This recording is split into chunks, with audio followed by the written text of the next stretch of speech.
اهلا بيكم في فيديو جديد من مطبخ امنيه سلامه. ازيكم عاملين ايه؟ يا رب دايما تكونوا في احسن صحه واحسن حال. كل واحد فينا شايف ان المكرونه بالبشاميل بتاعته مفيش بعدها ولا قبلها.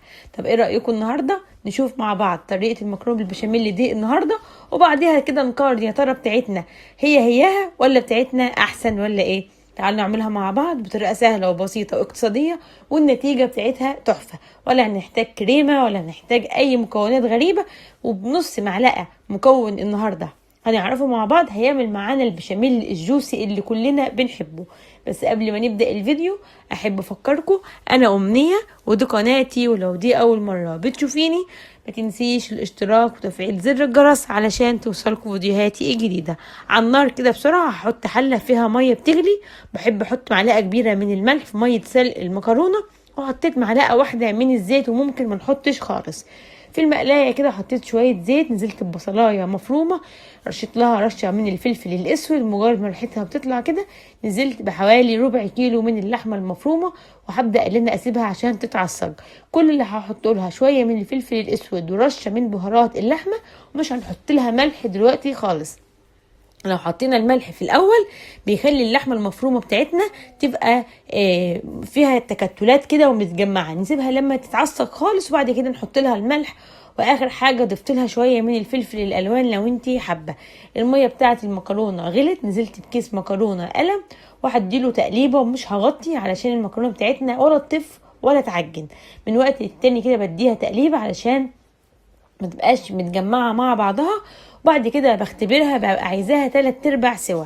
يلا نعمل البشاميل مع بعض. حطيت معلقتين كبار مليانين من السمنه، وحطيت معلقه من الزيت، وهضيف عليهم 3 معالق كبار هرميين من الدقيق.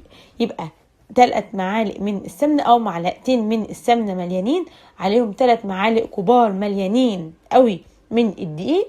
وبعد كده هنزل بنص رتل من اللبن البارد دفعة واحدة كده عشان ما يكتلش معانا، وهقلب علشان الدقيق والسمنة ما يتجمعوش في اللبن. وبعد كده هضيف نص رتل من مية سلق المكرونة. يبقى بدل ما كنا بنستخدم رتل كامل لبن في البشاميل، انا هستخدم كوبايتين من اللبن وكوبايتين من مية سلق المكرونة، وهضيف كمان مكعب من المرق عشان اعزز الطعم، وحبة ملح وفلفل.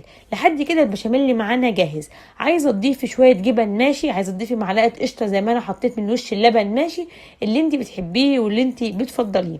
هنا خلاص البشاميل بتاعنا جهز. هحط كميه كده على المكرونه وهقلب، وبعد كده هحط شويه من اللحمه المتعصجه كده على المكرونه برضو، بتدي طعم حلو جدا، تخلي اللحمه كلها كده مع المكرونه كله متطعم مع بعضه. وفي الصينيه اللي هدخلها الفرن هحط رشه من البشاميل في الارضيه، وهنزل بنص مقدار المكرونه اللي احنا حطينا له شويه من البشاميل وشويه معلقتين 3 من اللحمه المعصجه. هرجع احط عليهم برده شويه من البشاميل، وهنزل بباقي التعصيجه بتاعه اللحمه المفرومه. طبعا اللحمه دي ممكن نستبدلها بفراخ، مفيش اي مشكله، اللي هي الشاورما. ممكن نستبدلها بكبد وقوانص، بتبقى حلوه جدا، اللي انت بتحبيه واللي انت بتفضليه. بعد كده حطيت باقي المكرونه بتاعتنا، وهنزل بباقي البشاميل. طب ايه السر اللي انت كنت بتقولي عليه؟ معلش دي ما اتصورتش. نص معلقه صغيره من البيكنج باودر قبل ما تطفي على البشاميل. يعني خلاص احنا البشاميل بتاعنا غلى وهنطفي عليه، نحط نص معلقه صغيره من البيكنج باودر. وديت خطوه بتفرق جدا في قوام البشاميل ومش في طعمه، قوامه وشكله النهائي. زي ما بنيجي نجيب مكرونه ونلاقيها غرقانه والصوص البشاميل كده تقيل عليها، ده بيكون من حبه البيكنج باودر اللي احنا هنضيفها. هجيب كده ايد المعلقه وهبدا ان انا اوسع داير ما يدور الصينيه وبين المكرونه كده، عشان انا عايزه البشاميل ينزل من الجناب وكمان من نص الصينيه. قلبت نقلت البايركس الازاز على صينيه الومنيوم، بيكون توزيع الحراره افضل، وكمان تبقى سهله ان انا اقدر اطلعها من الفرن، خصوصا ان البايركس ده ملوش مقابض اللي انا اطلعها منه. وقبل ما بدخلها الفرن برش عليها كده رشه من الفلفل الاسود، بيبقى ريحتها حلوه جدا. عايزين مكرونه جوسي كده وغرقانه في البشاميل وفي منتهى الجمال، هنولع عليها الفرن 4-5 دقايق لحد ما هنلاقي ان الصينيه بتغلي، بس يعني ان بدات المكونات تغلي مع بعضها 5 دقايق بالظبط. وبعد كده بقوم طافيه ومشغله الشوايه من فوق. مهما تكوني حاطه كميه بشاميل كبيره وهتدخليها الفرن وتغيبي عليها في الفرن وتكوني مولعه من تحت، هتشرب البشاميل وهتبقى ناشفه وكانك ما حطيتلهاش بشاميل خالص. تعالوا بصوا قد ايه سايحه ونايحه وجوسي وكل الحاجات، هي كانت لسه سخنه مولعه، يعني المفروض نسيبها شويه كمان، شايفين، عشان نعرف نطلعها. كل ما هتسيبيها كل ما هتتماسك. دي كانت لسه خارجه من الفرن سخنه جدا بتدخن هي قدامكم. طبعا في بيحبها كده، وفي بيحبها تبرد شويه، وفي بيحبها بارده خالص ويقطعها خرط كده زي الكيك.